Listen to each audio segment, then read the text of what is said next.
आज जूता बनाने वाली कंपनी, टीवी चलाने वाली कंपनी, लोहा गलाने वाली कंपनी, आईना बनाने वाली कंपनी आजकल स्कूल के व्यवसाय कर रहे हैं। जो लाचार है, जो बेबस है, आज चपरासी की भी नौकरी करता है सरकारी और 25-30 हजार 40 हजार तनख्वाह मिलता है, वो अपने बच्चों को आपके स्कूल में ले पढ़ाते। इसको तो मूल्यांकन करना होगा। वो हम राज्य को विकसित बनाना चाहते हैं, हम इंफ्रास्ट्रक्चर बेहतर बनाना चाहते हैं, हम फ्लाईओवर बनाना चाहते हैं, हम सड़क बनाना चाहते हैं, हम गंगा में नाव चलाना चाहते हैं, हम गंगा किनारे मेरीन ड्राइव बनाना चाहते हैं।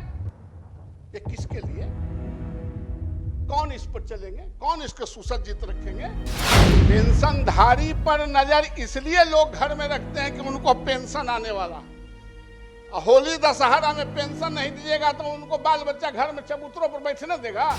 नमस्कार, मेरा नाम आलोक है। आप लाइव स्ट्रीज देख रहे हैं। बिहार विधानसभा का बजट सत्र चल रहा है। बजट तो पेश हुआ, शिक्षा और स्वास्थ्य को लेकर बहुत सारी बातें भी हुई, लेकिन बिहार विधान परिषद में एमएलसी नवल किशोर यादव, देखिए लंबे समय से 1996 से वो जीत के आए हैं और टीचर कंस्टिट्यूएंसी से वो जीत के आते हैं। इसलिए शिक्षकों का दुख दर्द वो कहते हैं उनसे बेहतर कोई नहीं जान सकता है।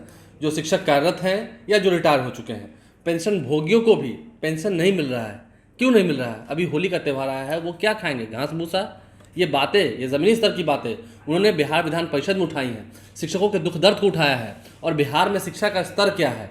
हम नली गली बना रहे हैं लाखों रुपए लगाकर, लेकिन 50,000 और 1 लाख रुपए लगाकर स्कूलों में बेंच और डेस्क की बेहतर व्यवस्था नहीं कर सकते हैं। उसके लिए टेंडर होगा। सरकार से कई गंभीर सवाल पूछे हैं, ऐसी ऐसी बातें कही हैं कि सत्ता में बैठे हुए लोग उस वक्त मौन होकर सिर्फ सुन रहे थे, क्योंकि जवाब कितना दे पाएंगे कह नहीं सकते। नवल किशोर यादव ने कहा क्या क्या है, जरा सुनिए।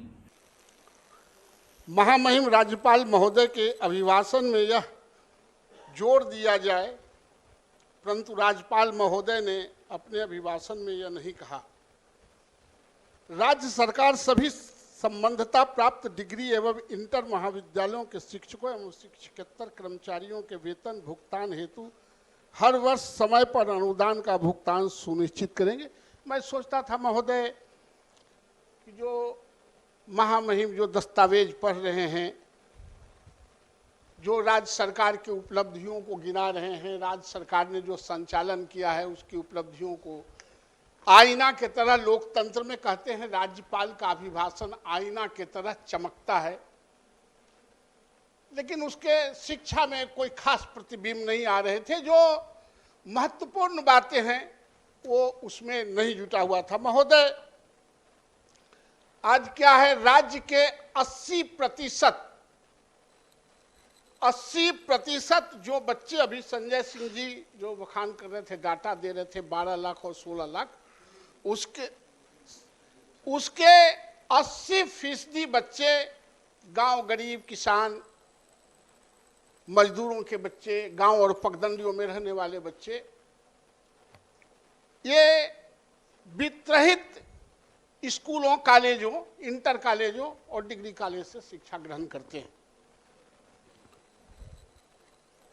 उसको, और इस राज्य का महोदय, इस राज्य में जितने 42-4300 फर्स्ट चरण में जो विद्यालयों के अधिग्रहण राज्य सरकार ने किया, जिसको राजकीयकृत विद्यालय कहते हैं, वह भी इसी तरह जो आज एफिलिएटेड कॉलेज और स्कूल हैं, इसी तरह गांव के अभिभावकों ने खोला था और उसको राज्य सरकार ने अधिग्रहण किया।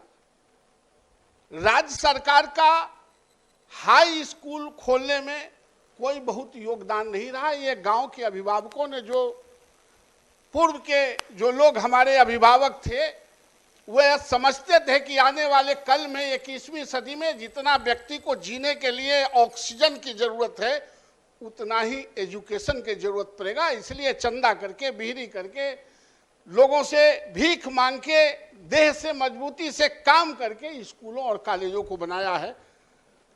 आज भी जो स्कूल और कॉलेज हैं वित्त रहित, उसकी स्थिति वही लोगों ने खोला है। आज तो हमारे जैसे लोग, जो संपन्न लोग हैं, वो रोजगार के रूप में स्कूलों और कॉलेजों को खोलते हैं। आज जूता बनाने वाली कंपनी, टीवी चलाने वाली कंपनी, लोहा गलाने वाली कंपनी, आईना बनाने वाली कंपनी आजकल स्कूल के व्यवसाय कर रहे हैं। आज गांव के जो हमारे अभिभावकों ने, हमारे पुरखों ने जिस तरह से निस्वार्थ भाव से स्कूलों को, कॉलेजों को खोल के स्थापित किया, जिससे हम यहां आ रहे हैं, वो आज के कोई संपन्न लोग नहीं करते, वो व्यवसाय करते हैं। तो मैं सोचता था कि इसके जो 5-6 वर्षों से अनुदान नहीं मिले हैं, वो अनुदान का आएगा कि नहीं। ऐसे बच्चों को हम जो पढ़ा के पास कराने वाले शिक्षकों को हम अनुदान देंगे, लेकिन वो बात नहीं था महोदय। मैं चाहता हूं कि जरूर उसको जोड़ा जाए, संशोधन किया जाए। महोदय, आज ऑनलाइन, अभी सुनील जी कौन अभी भाषण में कह रहे थे, इतना कंप्यूटराइज हो गया है कि माथे पर कंप्यूटर बैठा रहता है। ऑनलाइन यहां एडमिशन हो रहे हैं, डिग्री में, इंटर में। बड़ी अच्छी बात है, ऑनलाइन के जमाना है, ऑनलाइन करें। लेकिन हो क्या रहा है, मोकामा के लड़के और लड़की को पालीगंज में, और पालीगंज के लड़के और लड़की को नालंदा में और नवादा में आप भेज देंगे। इन गरीब के बच्चों को और गरीबों को, अभिभावकों को इतनी हैसियत नहीं है कि एक जगह से हटा के दूसरे जगह रख के और वो पढ़ा सके। जिस दिन उसकी हैसियत हो जाएगी कि अपने बच्चों को हम अपने घर से छोड़ के दूसरे जगह पर हम पढ़ाने के लिए रख सकते हैं, तो फिर वह भी आपका स्कूल और कॉलेज छोड़ देगा। आज आपके यहाँ कौन पढ़ता है? जो मजबूर है, जो लाचार है, जो बेबस है। आज चपरासी के भी नौकरी करता है सरकारी, और 25-30 हजार 40 हजार तनख्वाह मिलता है, वो अपने बच्चों को आपके स्कूल में नहीं पढ़ाते। इसको तो मूल्यांकन करना होगा महोदय। हम राज्य को विकसित बनाना चाहते हैं, हम इंफ्रास्ट्रक्चर बेहतर बनाना चाहते हैं, हम फ्लाईओवर बनाना चाहते हैं, हम सड़क बनाना चाहते हैं, हम गंगा में नाव चलाना चाहते हैं, हम गंगा किनारे मेरीन ड्राइव बनाना चाहते हैं। ये किसके लिए? कौन इस पर चलेंगे? कौन इसको सुसज्जित रखेंगे? ये उन्हीं लाचार और गरीब के बच्चों को, जिन स्कूलों से हम लोग पढ़ के आए हैं, ये उसी के लिए। अगर किसी राज्य में 2 पथ है महोदय, एक ज्ञान पथ है और एक राजपथ है।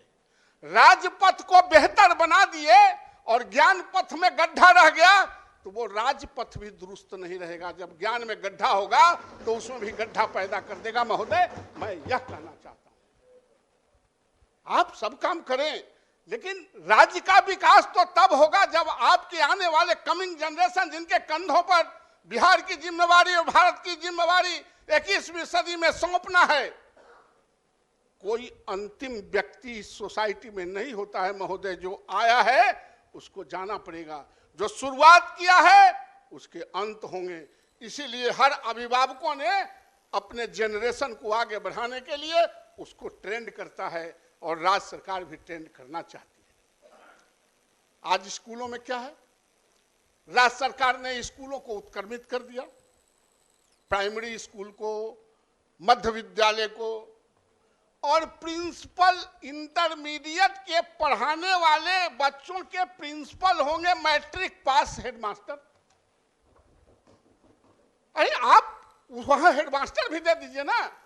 अच्छा, आप इंटरमीडिएट में और 10th में पढ़ाने के लिए आप डिप्यूट कर देना है प्राइमरी के मास्टर को। नहीं, हम तो बहाली करने के लिए कर रहे हैं, हम गाली थोड़े दे रहे हैं ना। ठीक है, शुरू है, हम ही कहाँ करें शुरू में स्पीडर लगाने के लिए हम कह रहे हैं। तो महोदय, हम तो यह चाहते हैं कि आप जिन विद्यालयों को खोला है उन विद्यालयों में शिक्षक भी तो दीजिए, हेडमास्टर भी तो दीजिए, वहां शौचालय भी तो बनाइए, वहां बाथरूम भी तो बनाइए, वहां बेंच डेस्क भी दीजिए। महोदय, आप आसन पर बैठे हुए महोदय, क्या स्थिति है शिक्षा विभाग की? हम लोग जनप्रतिनिधि हैं, 14,90,000 की 99,000 तक लिखेंगे नली बनाने के लिए और गली बनाने के लिए और सड़क बनाने के लिए, तो बाकलम खास हो जाएगा, हमको टेंडर में नहीं जाना पड़ेगा। लेकिन हम 50,000 रुपया के गांव के गरीब के बेटा को बैठने के लिए अगर बेंच डेस्क देते हैं तो टेंडर में चल जाता है, 1-1 साल तक टेंडर नहीं होता है। आखिर क्या विजन है, क्या दृष्टिकोण है? हम नली गली 15 लाख रुपया में लगा सकते हैं, लेकिन हम 50,000 1 लाख का बेंच डेस्क नहीं दे सकते हैं। हमारी जिम्मेवारी है कि गरीब के बच्चों को हम जमीन से 1.5 फीट ऊपर लाएं। हम बहुत ऊपर नहीं ले जा सकते हैं, लेकिन जमीन से 1.5 फीट ऊपर तो महोदय हम ले ही जा सकते हैं। तो ये दृष्टि की कमी है, और जब तक सम्यक रूप से शिक्षा पर दृष्टि सरकार की नहीं होगी, दुनिया के कोई ताकत शिक्षा और स्वास्थ्य को ठीक नहीं कर सकता है। ये दोनों मूल समस्या है इस राज्य का। महोदय, अभी संजय जी कह रहे थे 4-5 महीना से पेंशनधारियों के पाटलिपुत्रा विश्वविद्यालय में पेंशन नहीं मिले। मैंने कल बात किया डायरेक्टर से कि क्या बात है भाई, सबके तनख्वाह मिल रहा है, जो रिटायर कर गया उसको 4 महीना से आप तनख्वाहें नहीं दे रहे, पेंशनें नहीं दे रहे हैं। तो बोले कि नहीं, सो थोड़ा छूट गया था। हम कहते छूट गया था तब जोड़ दीजिए। तो जोड़ तो दिए हैं, लेकिन हमारा डिप्टी डायरेक्टर कहाँ चुनाव में नॉर्थ ईस्ट में चल गए, होली के बाद आवेंगे तो उनसे सिग्नेचर होगा तब न जाएंगे। हम तो होली में क्या खाएगा, घास भूसा, ये सब रिटायर आदमी, बाल बच्चा भी मार के घर से निकाल देगा। पेंशनधारी पर नजर इसलिए लोग घर में रखते हैं कि उनको पेंशन आने वाला है। होली दशहरा में पेंशन नहीं दीजिएगा तो उनको बाल बच्चा घर में चबूतरों पर बैठने देगा। हमने कहा कि आप डिजिटल सिग्नेचर करा के मंगा लीजिए, अब तो डिजिटल सिग्नेचर के जमाना है। तो डायरेक्टर ने कहा कि देखते हैं, लेकिन डिजिटल करेगा तब ना। तो यह स्थिति है महोदय, इस पर विचार करने की जरूरत है महोदय। तो बिहार विधान परिषद के सदस्य हैं नवल किशोर यादव, काफ़ी अनुभवी हैं, काफ़ी बेबाक तरीके से अपनी बातों को रखते हैं, और चिल्लाना हर वक्त ज़रूरी नहीं होता है। बिना चिल्लाए हुए भी आदमी बहुत कुछ कह देता है, जैसा कि नवल किशोर यादव ने कहा है। और पूछा है जो पेंशन धारक हैं, जो रिटायर हो गए हैं शिक्षक, आखिर उनका क्या होगा? घर के चबूतरे पर भी उनके बच्चे बैठने देंगे उनको, और वो खाएंगे क्या अभी होली के त्यौहार के समय? ज़मीनी स्तर का सवाल जो है वो खड़ा किया है। शिक्षा और स्वास्थ्य की स्थिति क्या है बिहार में, किसी से छुपी नहीं है। हमारे चैनल को सब्सक्राइब कर लें, साथ साथ फेसबुक पेज भी लाइक करें। धन्यवाद।